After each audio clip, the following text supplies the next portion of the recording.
Hello everybody, this is Kiyoshi here and welcome back to another episode of Kiyoshi's Aquarium. In today's episode, we'll be talking about banana plants. So without further ado, let's get started. So through my aquarium hobby, there are a couple aquatic plants that are my favorites. I have them in every single aquarium that I have. That includes Java Fern, Java Moss, and banana plants. The reason is these are all low maintenance, low attention needed, easy to grow, beginner friendly, hard to die, very hardy plants. Especially Java Ferns and Java Moss, those are my all-time favorites. I've already discussed about these plants in my previous videos. They're just so low maintenance, easy to take care, low demand. They don't require a lot of lights. They don't require perfect water parameters, perfect water temperatures. They will thrive no matter what. All you gotta do just when it's a brand new, when they're newly planted into the tank, just give them a few days or maybe a week or so for them to adjust, to get acclimated. But yeah, plant needs acclimation too. When they get settled in, when they start to settle down and then, get used to everything, they will start thriving. With Java Moss, it's gonna grow very fast versus Java Ferns gonna grow very slow. So Java Ferns are perfect for nano aquariums in particular. But today's main topic is banana plant. Banana plant basically covers everything I just said about regarding Java Ferns or Java Moss. It's very relatable. They're beginner friendly. They don't need to be rooted. They don't need to be planted down into the substrate. All you gotta do is just drop it into your aquarium. That's all. They feed their nutrients based on the water from the water columns. If your water are rich in nutrients, then it will thrive very well. Even if it doesn't, you can always use those dosed, liquidized fertilizers for your banana plant. They should do it as well. And even you don't have that, they will chase the light. If you have a good lighting system, then banana plant will chase the light. And so there's two scenarios growing banana plant. One is your water column are rich with nutrients that the banana plant needs it. So eventually, as they settle down, as they grow, they're going to grow stems like the one you see in front of you. That's a banana plant. And then the reason it's called banana plant, of course, is because the body of this plant looks like bananas, like green raw bananas.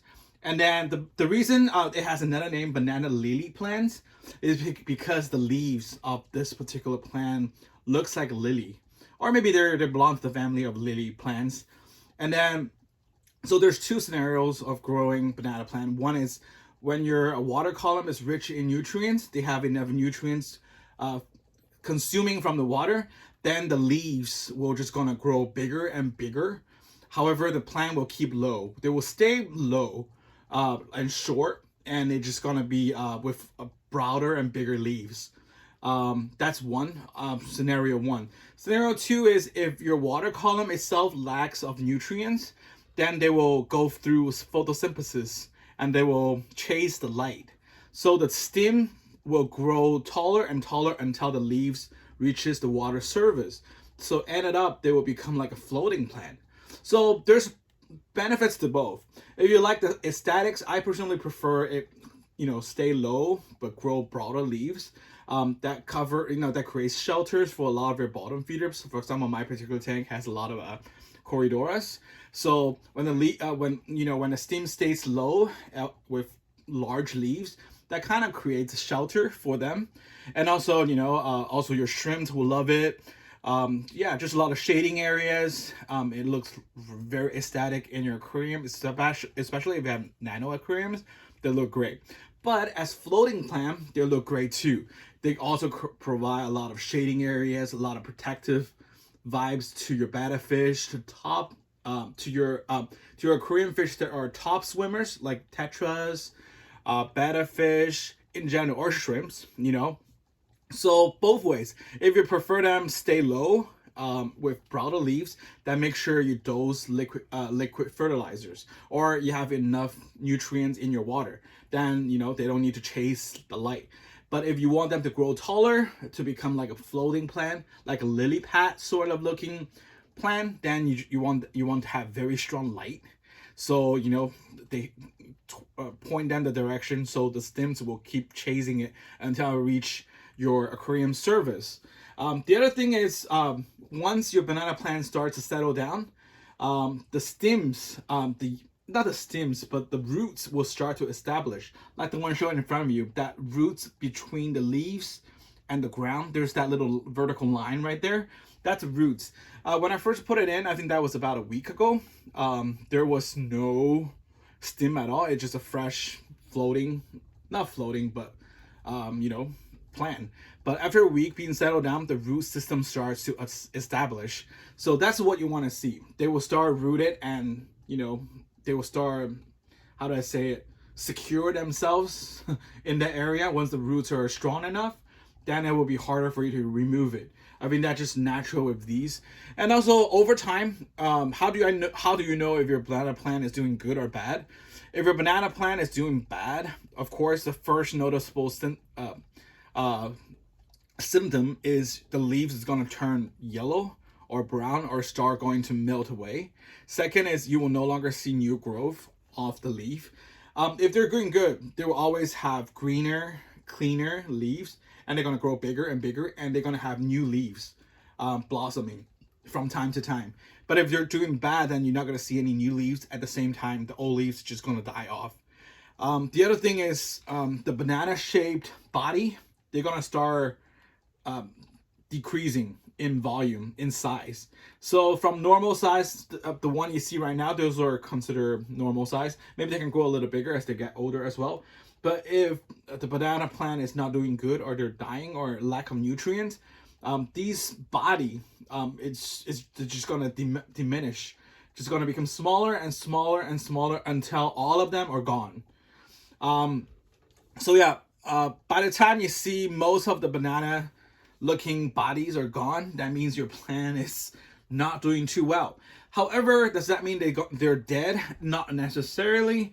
At least they have the root system developed, like the one you see right there. The root system, you know, from the stem all the way down to the gravel. That's the stem. As long as your stem stayed, add some nutrients to the water. You know, just give them, you know, more nutrients, more food source, I guess, in a way. They will come back. They will come back. However, if those banana bodies are dead before the root system is established, then unfortunately the banana plant is dead, and you know, you have to get another one. But usually these are very beginner friendly, so unless you're doing something absolutely wrong, for example, messing up with it too much, or your tank is too clean, it's not a cycle tank, make sure you put it in a cycle place so there's going to be enough nitrate for it to consume. If it's a brand new sort of tank, maybe there isn't enough nutrients in the water column, then probably your banana plant wouldn't thrive too well. Yeah, and also in case you wonder, I have heard you can always split the banana plant with their, you know, banana body. Just split them and they will become two plants. You know, you can split them and then put it, and then, you know, just separate them and then let them grow. Eventually they will become 2 or 3 or multiply like that. I've never done it myself, but that's just one of the things that I've heard, and I've heard people succeed with that. So you know, do your research if you wish to do that. So yeah, this is what I want to talk about today, the banana plant. I do recommend this plant to any beginner aquatic plant growers or people who want to have some real plants in your aquariums. One of the options, try it out with banana plants. You will not regret it. They're very easy to take care. It's very interesting to see it grow, and your fish or shrimp will love them. Like my Corridoras, you see, they're all swimming around that area.